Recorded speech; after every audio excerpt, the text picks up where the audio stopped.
Hi guys, good morning. Another day, another vlog na naman po tayo. And for today's video, tanghali na nga tayong nagising. So, itong kasama natin guys, ayan, mahimbing pang natutulog. Pero, gigisingin po natin yan dahil pupunta tayo ng palengke. So, mamimili nga kami guys sa palengke ng aming tanghalian. At ang naisip ko po ngayon, yung laging nagpapakita sa reels. Yes, uso na uso po yun. Yun yung sinigang na corned beef. Dahil malapit lang kami sa palengke guys, so mabilis lang kami nakarating. Ito na nga, bumibili na kami ng mga kailangan namin na gulay dun sa sinigang na corned beef. So yun, hindi siya sinigang na baboy guys or isda. Corned beef po ito, and sabi nga kung nagtitipid ka, so bagay sa'yo to na pwede mo tong maging recipe din. So why not itry natin, kaya I'm very excited na rin na matry itong sinigang na corned beef nga.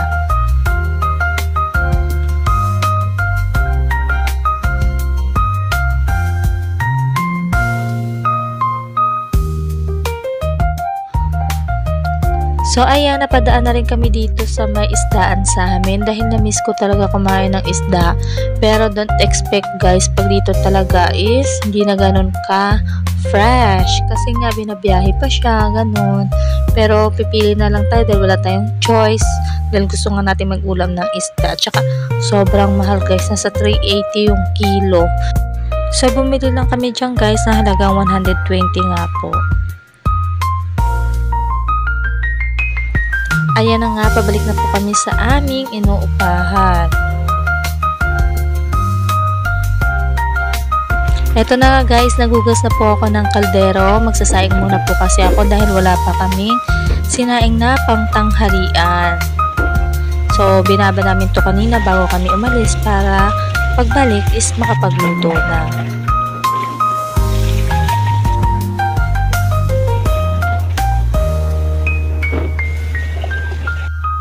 Siyempre, sinalang ko na tong sinaing para mauna na siyang maluto. At nag-iinit po kami ng water pang Milo. So, yan. Hinugasan niya na rin pala guys yung plato. Tsaka, minsan kasi hindi lang ako makasingit sa kusina dahil gusto niya siya madalas yung magluto. Bihira lang po talaga ako magluto guys. Pero, marunong po ako. So, ayan, hindi na nga siya nakatanggi dahil sabi ko ako yung magluluto dahil ako nakaisip nito. At nakikita ko po talaga ito sa reels. So, hiniwa ko na tinugasan yung mga gulay na kailangan dito guys sa ating sinigang na corned beef. So, ayan, nakalist dito sa taas yung mga ingredients para makita nyo po. Nilagyan ko pala ng salt itong paghugas ko ng gulay kasi ganun po talaga pag nagwawash po ako ng gulay. So, inaano ko muna siya sa salt, tinugasan, ganun. Tapos, anlawan lang natin siya ng water. So, here's the ingredients nga po. Nakasulat naman po dyan yung mga kailangan natin. At konting kangkong lang pala yung na-harvest ko doon guys sa binili namin dahil nga may mga sira siya. Ito, binuksan na natin tong kalan para nga makapag-start na tayo magluto.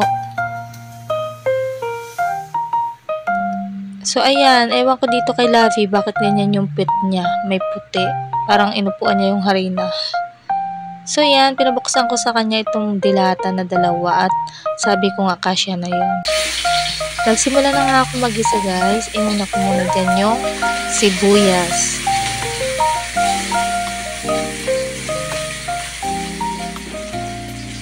So, wag na natin hintayin na masunog itong sibuyas. Isunod na natin itong bawang guys para sabay po silang mag-brown.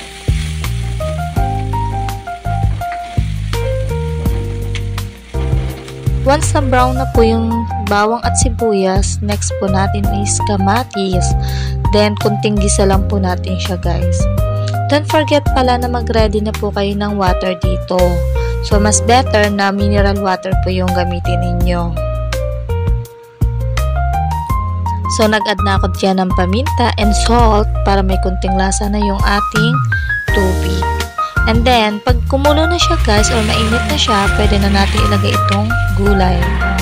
So, haluin nga lang po natin ng konti tsaka pakuluan po ilaga para maluto yung gulay. Pero wag naman guys overcook, diba? Dahil lalo na sa talong at okra, pangit po pag na-overcook.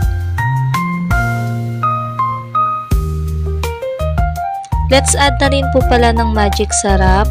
Also, the sinigang na gabi. Mas better po talaga sinigang na gabi yung gamitin ninyo kasi may kunting lapot po siya. Unlike sa mga sinigang na bangus lang. Pero kung may sinigang na bangus kayo, haluan nyo na lang ng gabi. So, yan.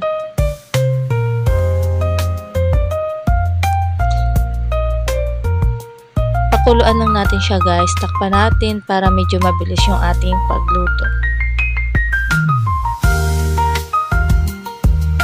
Pwede na tayo maglagay ng siling haba po pala dyan guys. Also the kangkong.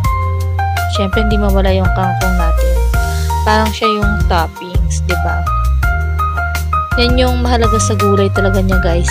Sa sinigang is kangkong.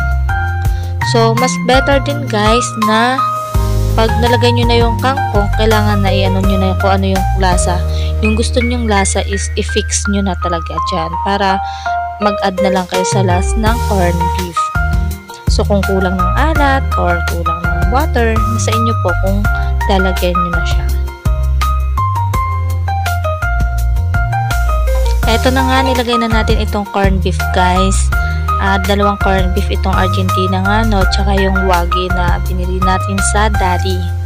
So, wag natin masyadong pakahaluin siya guys para hindi maghiwa-hiwalay talaga yung karne niya at may texture pa rin siya. So, excited na nga ako sa kalabasan ng niluto ko. And sabi nito isa, perfect daw. Pwede na ako yung magpalit sa kanya sa kusina. So, that's all for today's video guys. Hope na matry nyo din itong sinigang na corned beef. Thank you for watching.